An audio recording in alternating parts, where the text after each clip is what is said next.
The Jurassic period, a time of continental drift and dramatic climate shifts, was a world in constant flux. The vast supercontinent of Pangaea was slowly pulling itself apart, creating new coastlines, new deserts, and new habitats.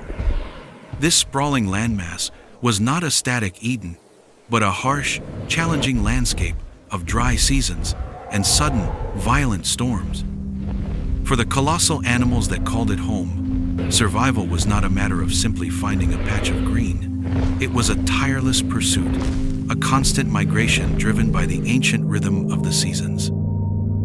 It was a journey of giants, a pilgrimage of the largest terrestrial animals to ever walk the earth. Now, let's open the fossil record and resurrect the story of this Jurassic titan. The stars of this epic migration were the sauropods. Imagine a herd of Diplodocus, their necks held low, sweeping across the open plains of what would one day become North America. These were not the sluggish, swamp dwellers of early cinematic lore. The fossil evidence, particularly from the Morrison Formation, paints a different picture. The tall, columnar limbs and long, whip-like tails suggest animals built for endurance and speed. Their narrow bodies and long necks allowed them to browse a wide variety of vegetation, from ground-level ferns to the canopies of ancient conifers. For these giants, the journey was a matter of life and death.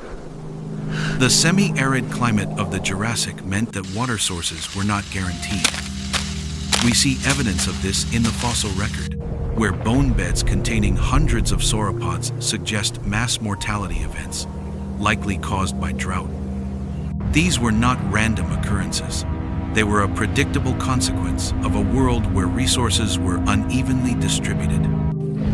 Their survival depended on a constant search for new feeding grounds and reliable water sources, a collective odyssey that shaped the entire ecosystem around them.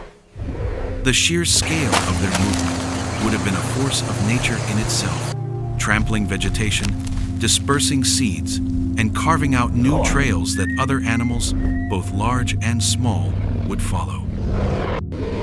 This constant movement also presented a unique opportunity for the ecosystem's apex predator, Allosaurus. Unlike the massive, specialized herbivores, the Allosaurus was a generalist hunter. Its body was a perfectly balanced machine of lethality. Standing perhaps 10 feet at the hip, with a skull that was light but exceptionally strong, it was a theropod built for speed and a devastating ambush attack. The short, serrated teeth were not designed to crush bone but to slice flesh, allowing the Allosaurus to take large bites from its prey. This was a predator that didn't just hunt for a meal. It was an opportunistic killer that used its environment and the predictable behavior of its prey to its advantage. The migration of the sauropods was more than just a source of food. It was a traveling feast, a reliable, annual calendar of abundance. The shadow of the predator often fell upon the young, the old, or the sick. In the vast moving river of sauropods, a single Allosaurus would have been a negligible threat to the bulk of the herd. But we must deconstruct the hunt, not as a simple, head-on confrontation, but as a strategic, high-stakes game. The Allosaurus was not built to wrestle a 90-foot-long Diplodocus to the ground. Its true weapon was its bite. The biomechanics of the Allosaurus skull, when we analyze it, reveal a unique and terrifying truth. Instead of a powerful crushing bite like a Tyrannosaurus, the Allosaurus had a jaw that functioned more like a cleaver, capable of delivering a rapid series of slashing, blade-like attacks. It was not a tool for killing outright, but for inducing massive trauma and blood loss. This is a subtle but crucial distinction that separates the Allosaurus from its later, more powerful theropod relatives. The key to its hunting strategy was patience and an intimate understanding of herd dynamics. The Allosaurus would have stalked the perimeter of the moving herd, a silent, feathered family waiting for a single weakness to present itself. Perhaps a straggler, a young sauropod that had lost its footing, or an old bull with a visible limp. When the opportunity came, the attack would have been explosive and brief.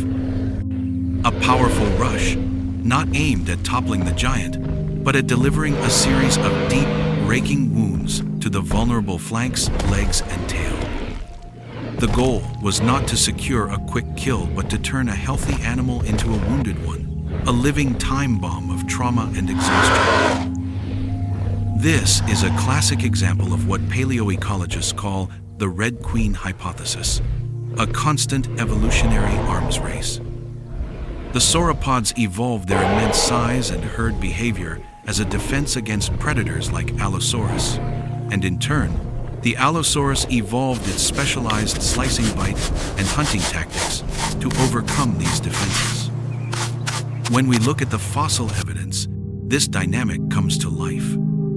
We have found Allosaurus teeth marks on the bones of sauropods, but we also have found Allosaurus skeletons with healed fractures and evidence of combat injuries from the very animals they hunted.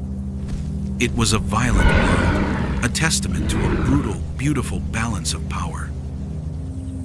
The hunt was not an isolated event. It was a part of a larger ecological ballet. The death of a single sauropod would have provided a feast not just for the Allosaurus, but for a host of smaller scavengers and predators. The air would have been thick with pterosaurs, and the ground swarmed with smaller theropods like Ornitholestes and Coelurus, all eager for a share of the spoils. This was a cascading effect, a nutrient transfer on a massive scale that sustained the entire ecosystem.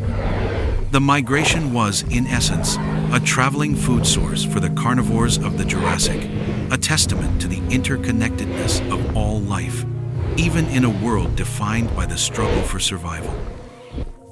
This intricate dance between predator and prey also reveals a fascinating insight into social behavior. The sauropod herd was not just a collection of individuals. It was a collective entity, a fortress of flesh. The adults would have formed a protective barrier around the younger animals, and the sheer number of bodies would have created a disorienting, overwhelming wall of defense. But this was not always a perfect system. We have discovered isolated sauropod fossils, far from any herd, suggesting that some individuals, perhaps the most vulnerable, were separated and left to fend for themselves. These were the targets of a patient and calculated hunter like Allosaurus.